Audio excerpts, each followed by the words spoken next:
Welcome to Comic Kitty. Today we're going to be talking about Sinestro, the year of the villain, specifically on a quest to kill the gods.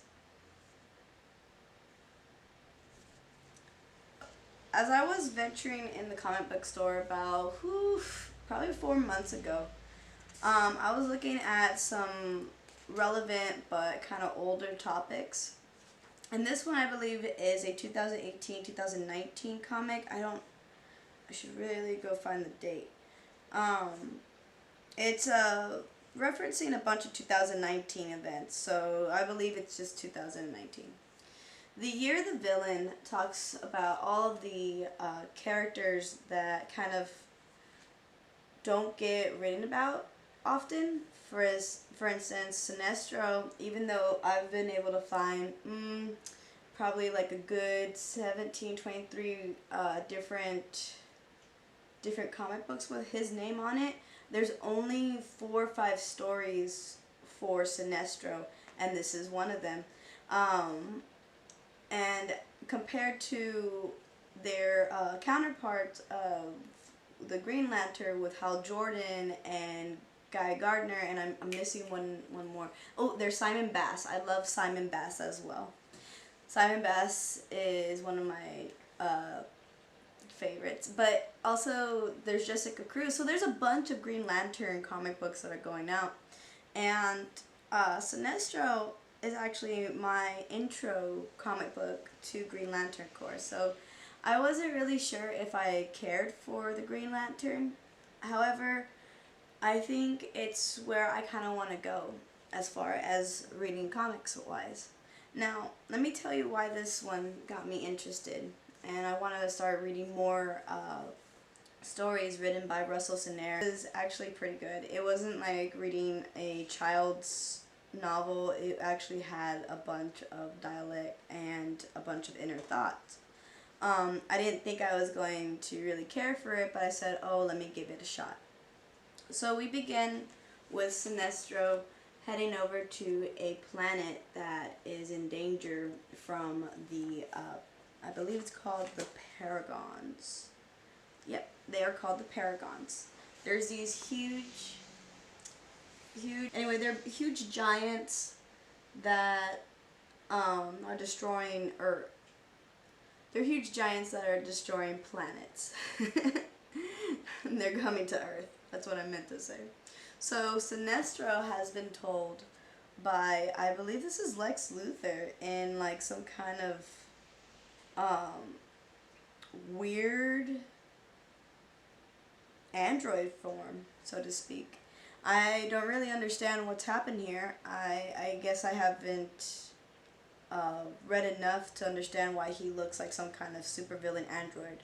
However, he's given instructions to Sinestro to go check out these giants that are essentially destroying worlds, these giant Earth destroyers. So the Paragons, they're on another planet. I did not read where this planet was. They didn't really say what the name of the planet is. And honestly, it's really not that important. It's really sad, though, that on this planet with no name, because I didn't see it, they're fighting a losing battle, because their planet is essentially just crushing and exploding all around them. Now, these Paragons came in. They were just like an invading force that completely shut down the whole planet. They started, I believe, draining the planet of its resources and killing its people and just blowing it up.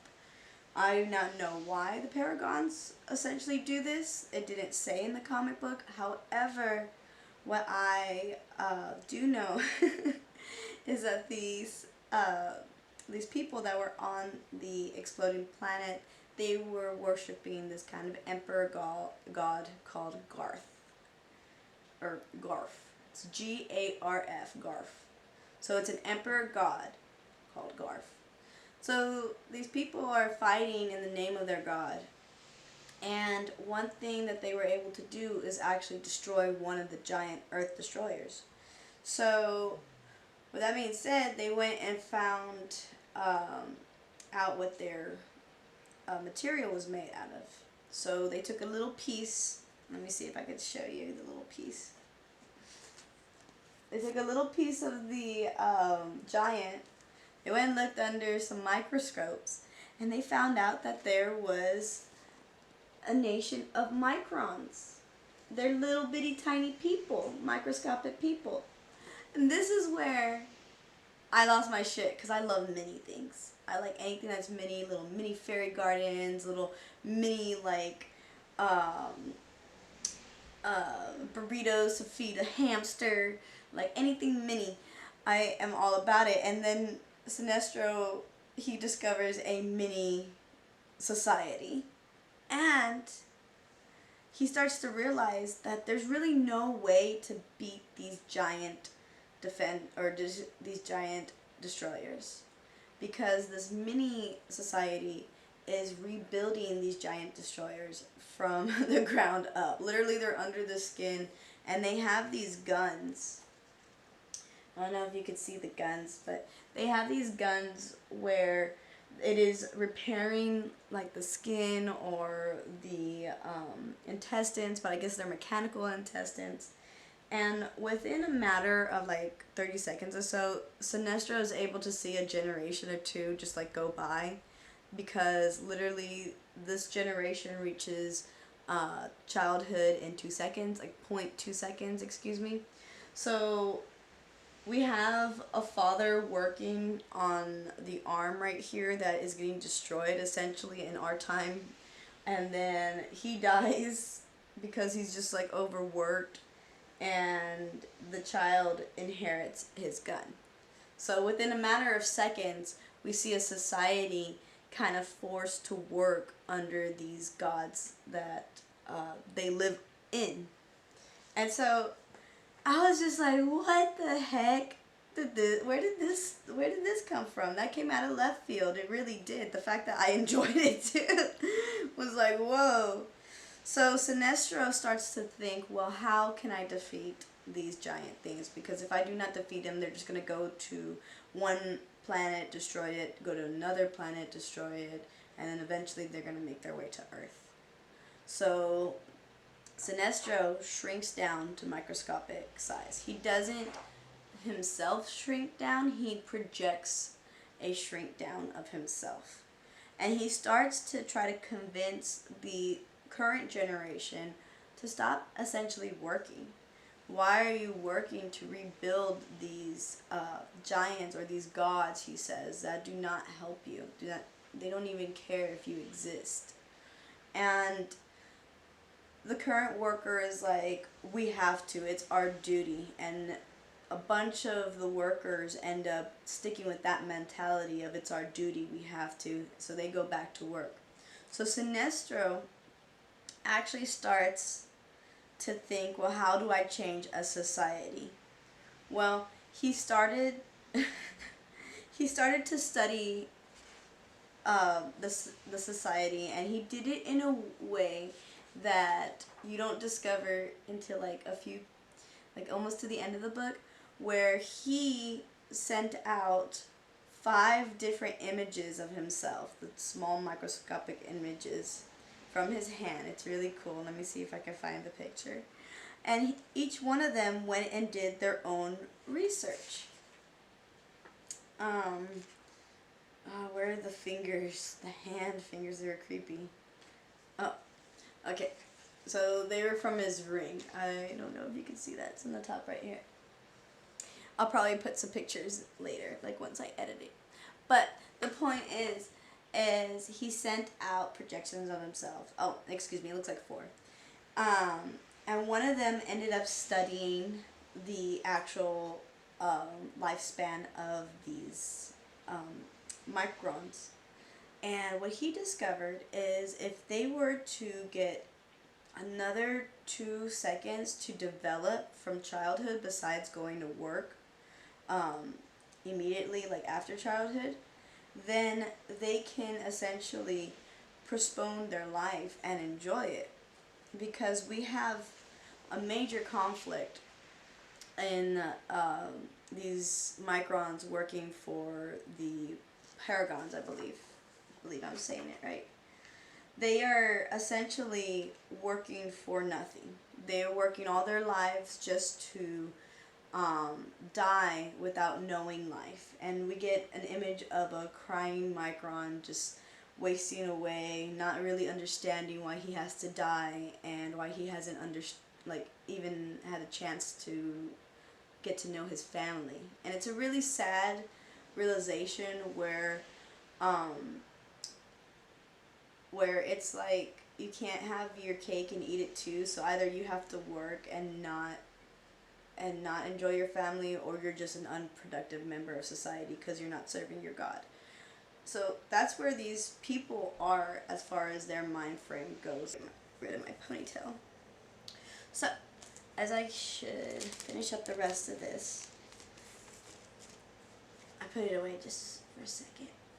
I was talking about how Sinestro started to study the civilization, really understand their life as far as their lifespan goes, and he started to raise a child that had different ideologies than the rest, essentially. And so when that child started to raise more children, it caused the society to change their point of views. And with that being said, Sinestro convinced the society to perhaps stop fixing their gods and instead focus on them. And so, look, here's the little baby. I don't know if you can see it. Here's the little baby chain and the scientist that Sinestro raised. So essentially, the society changed. They changed their views, and it took several generations for their views to change and get away from this hard-working mentality. Now, I'm not saying that the Microns became lazy or anything like that, but they did focus on something else.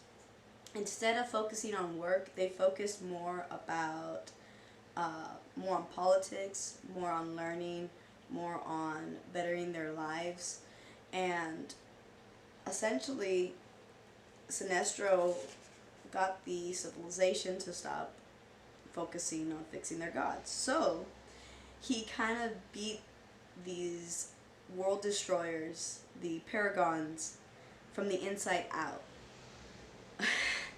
And they weren't able to fix themselves again. So I'm imagining everybody was destroyed no matter what once the paragons started to attack Lex's army. And the army ended up blowing up a bunch of the paragons until one was left. And Sinestro came in and said, leave this one alive. So the paragon realized that he couldn't heal himself because the society within him wasn't fixing his skin, so to speak, or the components that he was made out of. Now, what that means is he was doomed to die, and he knew it. He did not want to die, and Sinestro, as a favor to him, said, follow me, and you won't die.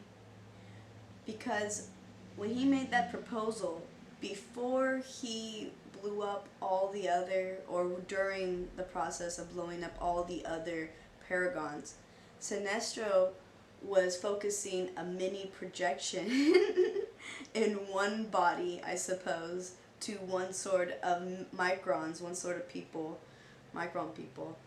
And he goes off about saying how this freedom that people feel when they're not serving anything ends up becoming a conflict because people start to freak out. That's what this book is saying.